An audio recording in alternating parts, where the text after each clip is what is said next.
우리는 평생 안전을 학습당하며 삽니다. 낙오되지 않기 위해, 남들과 다르지 않기 위해 부단히 애를 쓰죠. 하지만 그 안전이 정말로 우리를 자유롭게 하고 있나요?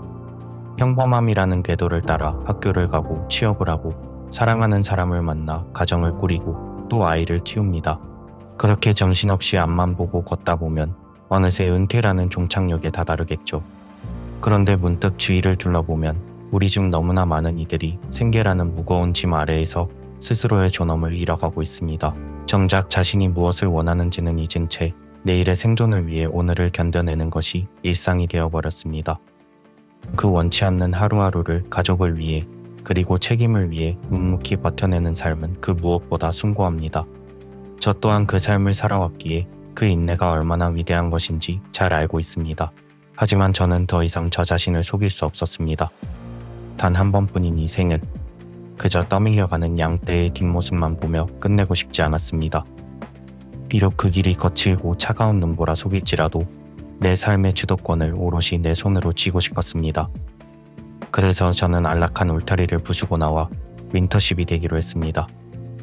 부모님들은 말씀하셨습니다. 성실히 일해서 성실히 저축하라고.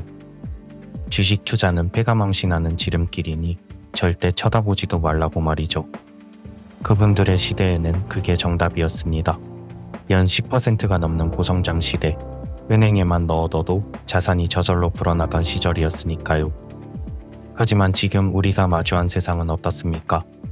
대한민국의 GDP 성장률은 이미 2%대의 저성장 늪에 빠졌고 우리가 잠든 사이에도 화폐의 가치는 무서운 속도로 녹아내리고 있습니다. 부모님이 말씀하신 성실함만으로 살아가기에 세상은 너무나 빠르게 변하기 시작했습니다. 내가 10년을 성실히 적금 부어 모은 돈보다 자산 가격이 오르는 속도가 훨씬 더 빠릅니다. 이제 상식이라는 틀에 갇혀 아무것도 하지 않는 것이야말로 내 인생을 가장 확실하게 망가뜨리는 지름길이 된 것입니다.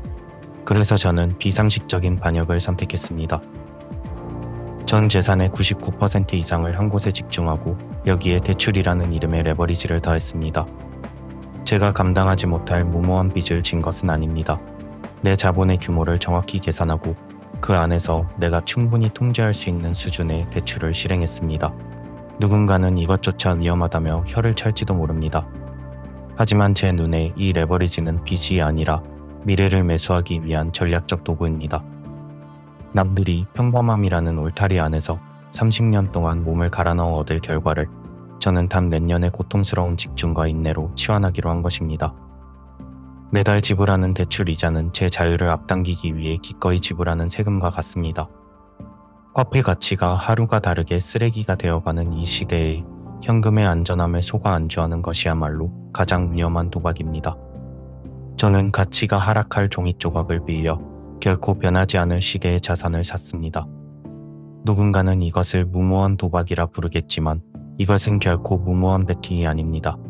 노동으로 시간을 팔아 생존하는 구시대 양들의 공식을 거부하고 자본의 논리로 시간을 앞당기는 윈터십의 설계입니다. 부모 세대의 경제가 위로 향하는 에스컬레이터였다면 지금 우리가 서 있는 곳은 줄이 끊겨가는 고장난 엘리베이터입니다. 사람들은 여전히 성실하게 버튼을 누르면 위로 올라갈 수 있을 거라 믿지만 사실 엔진은 이미 타버렸고 기계는 갱음을 내며 추락하고 있습니다. 이 기계가 내뿜는 가장 지독한 매연은 바로 부채입니다. 국가는 감당할 수 없는 빚을 내어 시스템의 수명을 억지로 연장하고 그 대가로 당신의 내일을 담보잡습니다. 끊임없이 찍어내는 화폐와 늘어가는 국가 부채 속에서 당신의 땀과 시간은 소리 없이 증발합니다. 인플레이션은 보이지 않는 도둑이 아니라 시스템이 당신의 주머니를 털어가는 정교하고 합법적인 약탈입니다. 여기서 우리는 선택해야 합니다. 내 앞의 양을 따라가다 국가의 부채에 짓눌려 죽을 것인지 아니면 구시대 양의 머리를 밟고 넘어 부채의 파도를 타고 시스템의 주인이 될 것인지. 저는 시스템의 무기를 역으로 이용하기로 했습니다. 모두가 빚을 두려워하며 울타리 안으로 숨어들 때 저는 그 부채라는 에너지를 끌어와 저만의 배를 설계했습니다. 가짜 숫자가 지배하는 카지노에서 칩을 던져버리고 인류의 다음 시대를 지배할 압도적인 실체를 확보한 것입니다. 이것은 단순히 자산을 지키는 수비가 아닙니다. 무너져가는 종이화폐의 성벽 밖으로 나가 적이 무기인 부채를 동력 삼아 시대의 급소를 장악하는 가장 공격적인 생존 전략입니다. 세상이 가난해지는 부채의 파도에 휩쓸려 죽을 것인가, 아니면 그 파도를 타고 압도적인 주도권을 쥘 것인가. 저는 오늘 당신이 믿고 있는 그 안전한 감옥의 문을 부수고 진실을 마주하게 하려 합니다. 세상은 노이즈로 가득합니다. 매일같이 쏟아지는 지표와 뉴스들, 그리고 그것에 일희일비하며 군중이 뿜어내는 소음들. 하지만 저는 그 껍데기들을 보지 않습니다. 숫자를 움직이는 인간의 근원적인 욕망과 시대가 갈구하는 결핍의 본질만을 꿰뚫어 볼 뿐입니다. 제가 99%를 한 곳에 집중할 수 있었던 이유는 대단한 정보가 있어서가 아닙니다. 현상 이면에 숨겨진 단 하나의 실체를 발견했고, 그것이 가져올 미래의 무게를 본능적으로 체감했기 때문입니다. 확신은 타인의 동의나 시장의 환호에서 오는 것이 아닙니다. 수만 번의 의심을 견뎌내고 남은 차갑고 단단한 이성으로부터 나옵니다. 이 길은 필연적으로 고독합니다. 부치의 파도를 타고 남들이 가지 않는 광야를 달린다는 것은 그 길에서 발생하는 모든 폭풍우를 온몸으로 맞겠다는 뜻이기도 합니다. 하지만 저는 이 리스크를 기꺼이 껴안았습니다. 파도를 타는 자는 바다를 탓하지 않습니다. 오직 자신의 키와 설계만을 믿을 뿐입니다.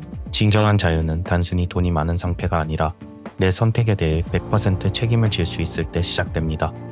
남 탓을 하며 시스템의 부속품으로 사느니 저는 제 설계의 결과에 스스로 침몰하는 쪽을 택하겠습니다.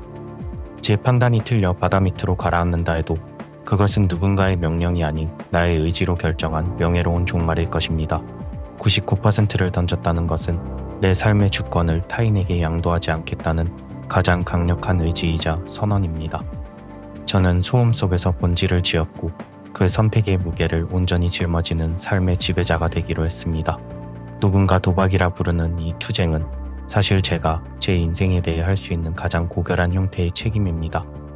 저는 제가 만든 이 폭풍 속에서 비로소 살아있음을 느낍니다.